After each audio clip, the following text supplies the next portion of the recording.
So I don't like to cook, and it took me a while to admit that as a dietitian. Believe me, I tried to enjoy cooking. I just don't like it. I'd rather be doing other things. So in this video, you're gonna be getting not only 7 back to school lunch ideas, but they're gonna be easy because who wants to spend all their time in the kitchen? I mean, some people do, but I don't, maybe you don't either.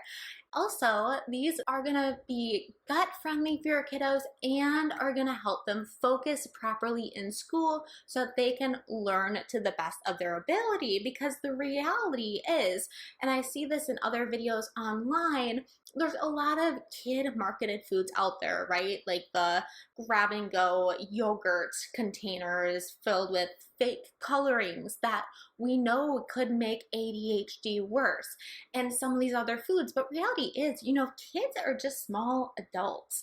They don't need to be eating this specialty kind of fake coloring filled foods for their lunch. They should be eating similar foods to what adults eat, but as adults, as the parents, we can make that enjoyable for them by packing it into their lunch bag or helping them pack it themselves in a way that's going to be fun. And not only by doing this are the kids going to have better focus in school, but you can also then use the same foods to pack in your lunch, because you might be getting called to go back into the office after working remote from home for so long. So you might also have to be packing your own lunches again. So again, why not save time? Who wants to spend their whole life in the kitchen? Not me, maybe not you. So I'm Ashley Oswald, registered dietitian and founder of Oswald Digestive Clinic, where we help people improve and eliminate bothersome gut issues like gas, bloat, diarrhea, constipation, abdominal pain, and more. And if you want to work with our clinic, you can book a free call below. So let's dive right in and talk about these 7 back to school lunch ideas.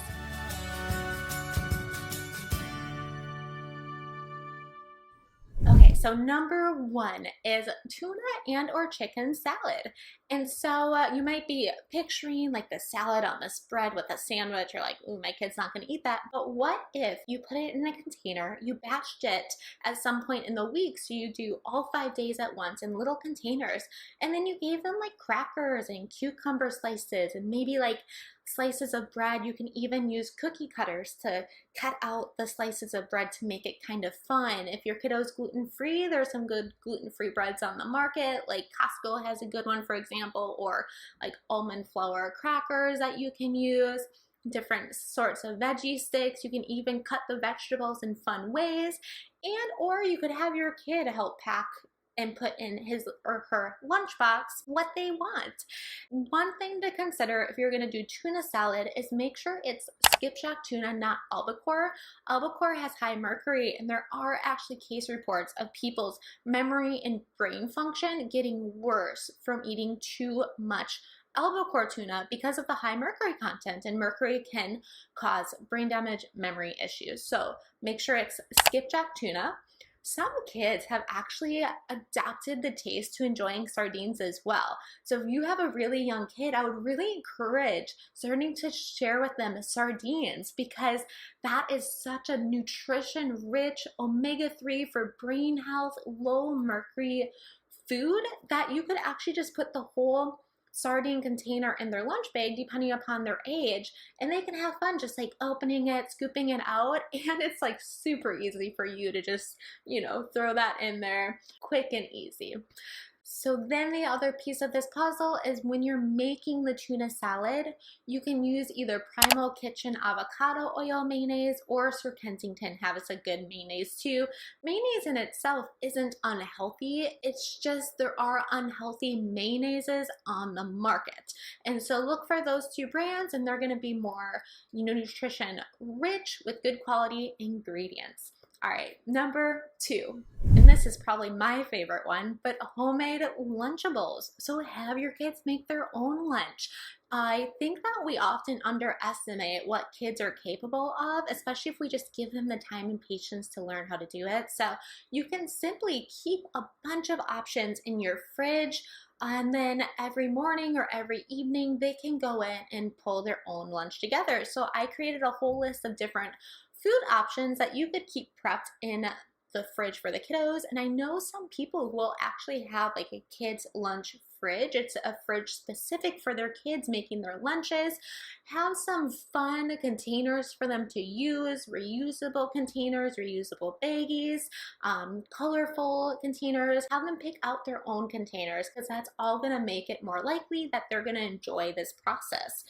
And so the first idea would be sandwich, build your own. So you could have like the crackers, if dairy is tolerated, cheese slices, hummus, good quality meat slices. If you're making a whole chicken at home for dinner, just cut that up and then put it in the fridge so that they can put it in their homemade Lunchable for their lunch, that they can then kind of build their own Lunchable at school. I mean, how fun is that? I think Lunchables were my favorite lunch when I was a kiddo, but we didn't get them very often. It was like a super treat, maybe a few times a year for us. And then the next one, fresh fruits. And to make it easier, get the fruits that don't require a lot of preparation. So like those fun little clementine oranges kids love, bananas, grapes, pears, apples, blueberries, blackberries, raspberries, strawberries. And then you could even do dried fruits, like those little raisin containers, super easy grab and go, mango slices, things of that sort. And you can just kind of teach them, if they're doing the dried fruits, you know, what size of little travel container should they use for that, because of course those are more nutrient dense, versus if they're doing fruits that have a lot more water in them, like the grapes, they could use a bigger size of the travel container. Hummus. So you could either, if you want to save some money, buy the big hummus containers and then separate it into smaller ones, or if you shop at like Costco or a lot of the other food stores have this now too, just the mini grab and goes. And the mini grab and goes, although it can be wasteful packaging wise, they can also be better on the other side because they don't spoil as quickly. You can keep them in the fridge for, I would guess, at least a month, whereas, as you know, if you open a big hummus container, it goes bad much quicker. And then cottage cheese, I've seen, if your kiddos tolerate dairy, you know, the grab and go cottage cheese containers, you can just do that with the fruit. And then going back to the tuna, they actually now make grab and go pouches for skipjack tuna, and that can be nice to just keep stocked in your fridge. You could keep little, like those Sir Kensington mayonnaise containers are pretty small also. If they're gonna do a container of that skipjack tuna, they could just grab that whole mayonnaise container, put it in their lunch bag, and then they can mix it all at school. And going back to number one, then you won't even have to make the tuna salad. Can you tell I don't really like cooking? Coconut milk yogurt. Certainly you can do dairy yogurt if tolerated, but there's a lot of non-dairy yogurts on the market now too. I'll be creating a whole video about yogurt and how to know if you tolerate dairy, not tolerate dairy, different brand options. I'll give you a couple brand options here quickly, which is Maple Hill Creamery and Nancy's yogurt. And Nancy's has dairy, non-dairy. And you could even make homemade yogurt. Hard-boiled eggs are a really good one because eggs are so nutrition dense and packed. So just hard-boil a whole bunch of those eggs and keep them in a container in the fridge for a couple weeks. Avocado. So either you can do those guacamole grab and go containers. You could prep some guacamole the night before, or just simply cut an avocado in half. And a trick of it is to put it in water. You maybe have seen that on TikTok. I learned it from TikTok, which is so funny how much I learned from TikTok. But just put half the avocado, put water all the way over it, and it won't brown. It'll keep well in the fridge for a few days. So then your kid can just grab that half of an avocado and just kind of eat it with a spoon at school. And then certainly things like banana chips, sweet potato chips, you can just have a bag, they can portion it out and they could use those to dip with their guacamole or with their hummus. And RX bars and other bars, I'll be creating a whole video about different gut-friendly bar ideas.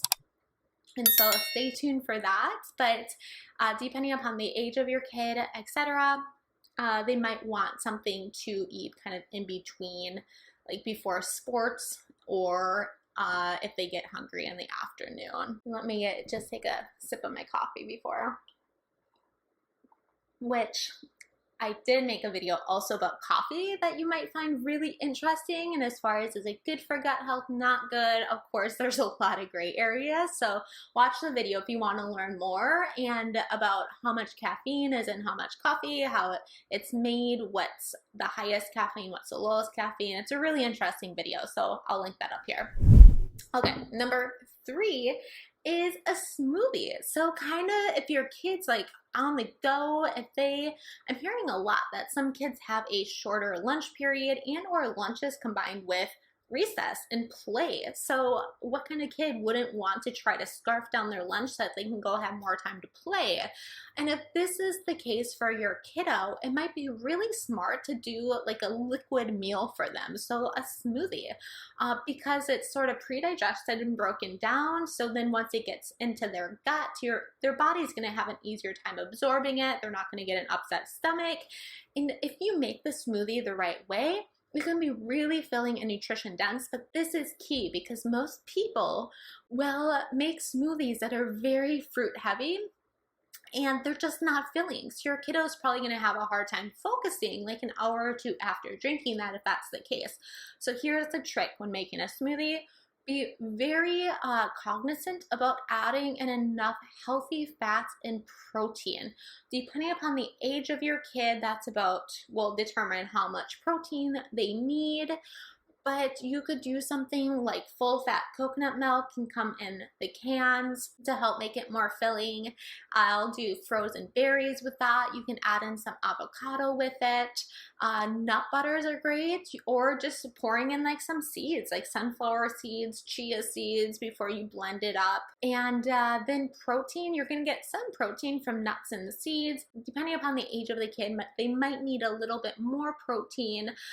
Some people will do pasteurized raw eggs in their smoothies. I mean, that's a little bit out there for most people, so that's why a lot of people actually use protein powders, and that would be something that you could schedule with our clinic to kind of talk through what a good option would be for you. We're also working with a company, I'm so excited about this, that's gonna on an effort to create a really clean, gut-friendly protein powder. And so once that's closer to market, I'll get to share more about that with you, but it's super tasty. It is the best tasting and cleanest protein powder I've ever had. So super excited about that.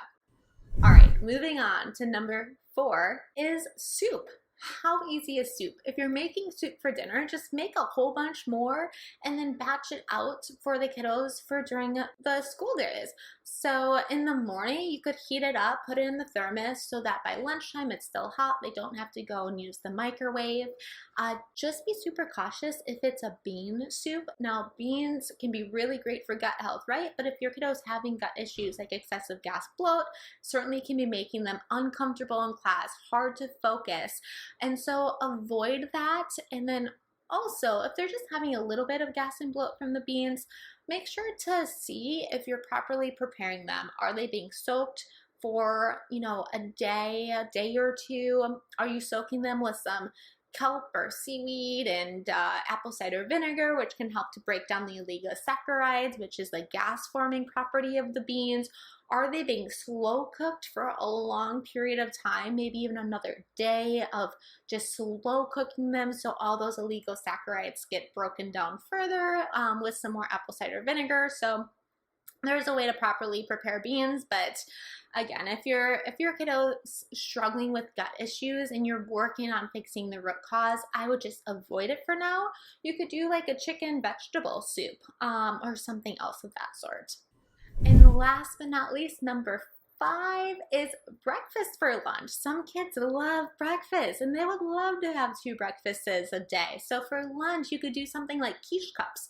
So when you're making like omelets for breakfast or something of that, just prepare a whole bunch more, pour them into a muffin pan, bake it. Most people put veggies and cheese into the eggs, into the muffin tins, and then they come out. You can put a few of those into your kiddo's lunch. Another really easy grab and go breakfast for lunch idea would be overnight oats. So you're just putting oats in you could do the coconut milk again, or some people just use water, honestly. Let it soak overnight with some other flavoring. So either the chia seeds or like nut and seed butters to make it more filling, or fruits and berries, or the next day you can put the berries on top. There's a lot of recipes online for overnight oats.